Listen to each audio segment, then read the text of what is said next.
Hi, we're here today looking at 352 State Street between Hoyt and Bond Street in Boerum Hill. This house is 25 feet wide. As anyone who's been in one knows, the difference between a 25-foot wide row house and the standard 20 or 18 or even 16-foot row house is significant in terms of the sense of grand space inside. Instead of having the standard 12-foot wide living room or 11-foot wide living room and a 6.5-foot hallway, we have a 7.5-foot wide hallway and a 15 or 16-foot wide living room, bedroom, dining room, which feels like ballroom dimensions. This house is 4 stories, garden floor plus 3 above, plus it has a 1,000-foot cellar underneath. The cellar has been completely dug out and reinforced, refloored, refooted. The joists under the garden floor have been replaced with steel joists. All the joists in the house have been exposed and reframed and realigned and reset. The walls have been reframed. All new windows, Anderson windows throughout. All the 8 fireplaces have been rebuilt, restored, reflued, and relined. What else? The rough plumbing is in, the rough electricity is in, the air conditioning systems are in. We are located a few blocks from BAM, the BAM Cultural District, the Atlantic Terminal train yards, the downtown subway nexus of the FAR 4, 5, and 6. The original house is 42 feet deep, which is unusually large in itself. The bottom 2 floors, the garden and the parlor floor, have been extended an additional 13 feet, making them 55 feet long. The top 2 floors are 25 by 42 feet deep, making a house that is approximately 4,900 square feet in total, one of the largest in Boerum Hill. That is not including the 1,000-foot cellar underneath the basement. Houses here have been regularly selling on this block for $1,100 to $1,500 per square foot. Let's go in.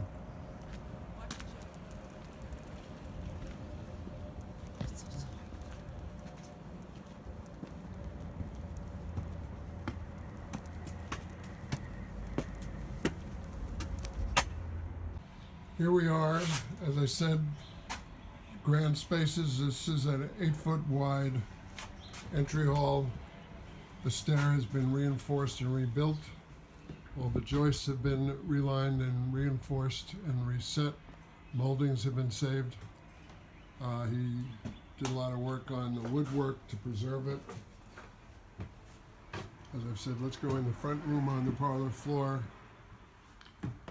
A lot of work done in here. This goes all the way back. This would be the dining room. You can't see much of it now, but those are all kitchen cabinets. Very high ceilings.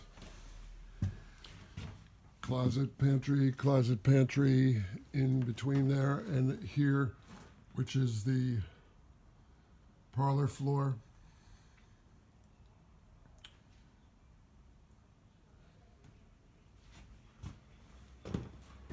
All of the fireplaces in the house, 8 fireplaces, have been rebuilt, restored, relined, and reflued. And the molding has been preserved, as well as the woodwork. Wide plank floors, which I think could come up very nicely. Let's go back this way. So this is the parlor floor. We're not going to get an opportunity to see the garden floor today, which is occupied by the cellar. This is planned out as a kitchen. It is all rough plumbed already. There's the plumbing for the bathroom upstairs. Again, the molding is preserved.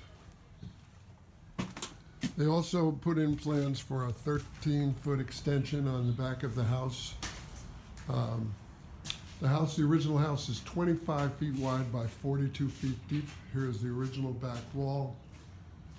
13-foot extension on the back on the ground or garden floor, and here on the parlor floor. Here, of course, it is a sunroom greenhouse. Downstairs, it is a full room with, on this floor, there are 3 entrances into this room. Downstairs, it's a big open glass expanse into the room downstairs.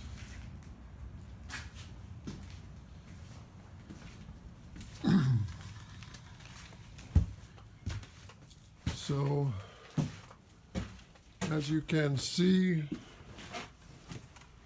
the stairs have been realigned and reinforced and rebuilt, which in many houses, 100-year-old stairs are sagging. That's not the case here. Let's go upstairs.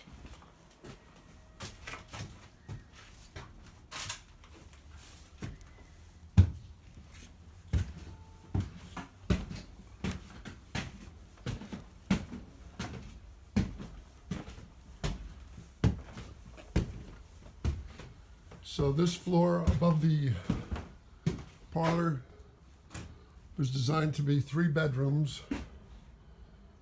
This is the master bedroom. High ceilings, big space. Walk out onto this little deck over the greenhouse. AC, central air throughout. That's the footing for it over there. This is the master bath, already plumbed up largely. Some of the plumbing may have to be redone, as this project has been in abeyance for several years and codes have changed. But it's in. As I said, the electrical is in, the hot water is in. Another relined fireplace, as you can see. Maybe you can see in there. That's the master bedroom. 2 dressing room closets, 1 on either side here.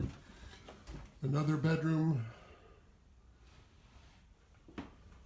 Fireplace. Big spaces.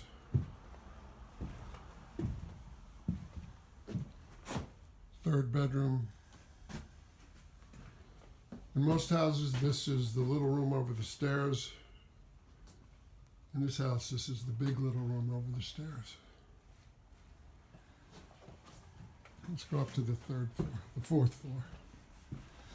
It's very strange in Brooklyn. Sometimes they call 4-story houses basement and 3 stories. I think that was to save on taxes at one point. The basement is the garden floor, then the parlor, then the floor above the parlor. This is the top floor. Here's another good-sized bathroom up here.